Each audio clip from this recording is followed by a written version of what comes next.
I'm here with Paul Caddis after Hereford's win over Swindon pre-season. Performance level up to what you were expecting today? Yeah, out of possession, thought we were really good. Thought shape was excellent. We didn't. I think we gave one half chance in the first half, but apart from that, I don't remember too much, to be honest. Listen, the lads worked extremely hard out of possession, extremely hard. I've just said to Lissana Mendes, for example, he works too hard. He's too honest. So it's something we'll still have to work on, but delighted, so proud of them, the effort they've put in. And the most pleasing thing for me was the character after what we know was a poor performance on Saturday. But yeah, they obviously stepped up, and your instructions was to get at Swindon from the kick-off, because I don't think they got out of their half much in the first 20 minutes. No, I didn't. It was down to our shape, and I've said to the lads, trust our shape, because if you've got a solid shape, players will start running onto you rather than you having to go and find people. And with all due respect, we're not going to play against teams that are going to dominate loads and loads of the ball. People will get impatient.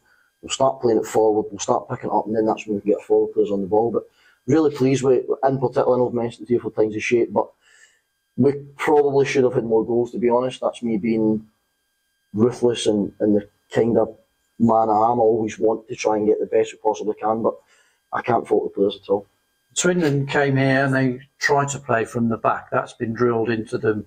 I know they're a very young side, but that's obviously what their approach. Yeah, listen, I've obviously got a good relationship with the club. I've followed them for a long time, and that's how they want to try and play, which is fine. But again, I think we were very comfortable playing against another team that wants to keep possession. It's similar to West Brom. I thought we were very, very comfortable behind the ball. It was brilliant to have Nathan Cameron back, who's that voice who just demands people and drags people around about in front of him. So a lot of pleasing stuff tonight.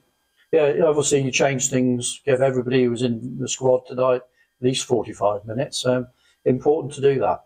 Yeah, we're now hoping to go forward with our own players. We only had Connor Stanley, who I thought was really good when he came on. It was quite exciting, was quite sharp. So we spoke to the lads that were here previously on trial, and so we've went a different direction, and we've got our own team. And that's the most pleasing thing. We've got our own players now that we will work with every Tuesday, every Thursday, and we can see it's the lads are taking on instructions. We can see it, that the work ethic's unbelievable, and I've told them that is a bare minimum under me. There's some non-negotiables under me, and it's stuff like hard work, character, desire. Those are 3 things that I work off, and I've been delighted with all 3. I think we delivered on all 3 tonight. I imagine you were especially delighted with the way that the players got back. It's almost like 2 banks of 4. Yeah, just difficult to beat. Listen, it doesn't matter who you play, whether it's Swindon, whether it's West Brom, whether it's Kings Lynn Town, whether it's Real Madrid.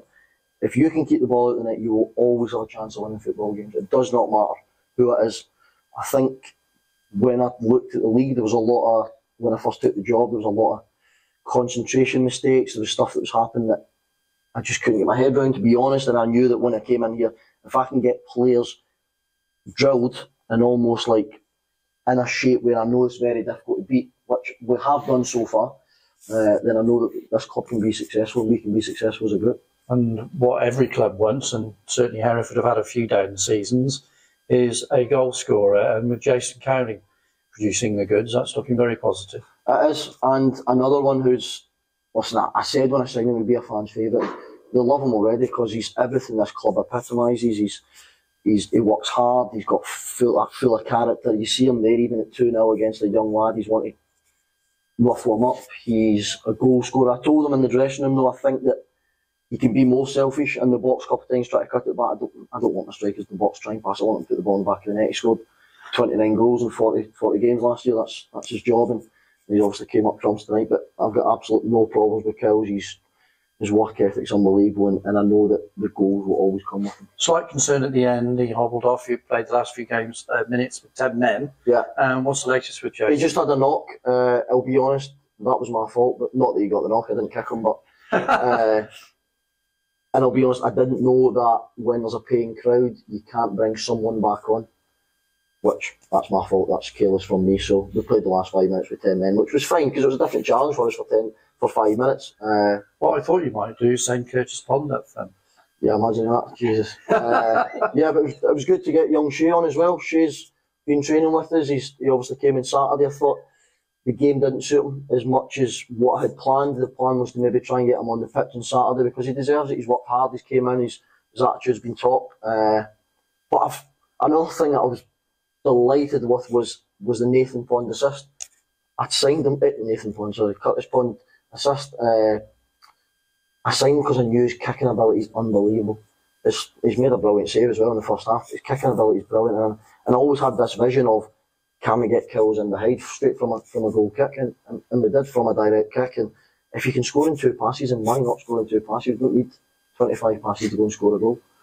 Aston Villa under 21s are probably going to be a tad better than West Bromwich Albion under 21s, so that might give you even tougher challenge. It will be that. Listen, that'll be very tough for us. It'll be very tough. They've spent a lot of money on even the youth team. They're under 21, sorry. So it'll be very tough for us, but it'll be one of those ones where we will be tested in our shape. We'll have to shuffle across the pitch quickly, because with quality players, if one player's 1 second out, they'll play through you, and they'll take 4 players out of the game with 1 pass. So that'll be something that we'll have to work on as well. Any news on Andy Williams? And Willow is, if I believe, he has got a consultant appointment tomorrow. Don't know what time exactly, but he's got a consultant appointment tomorrow, so hopefully we'll find out more. Thanks for your time. No problem, thank you.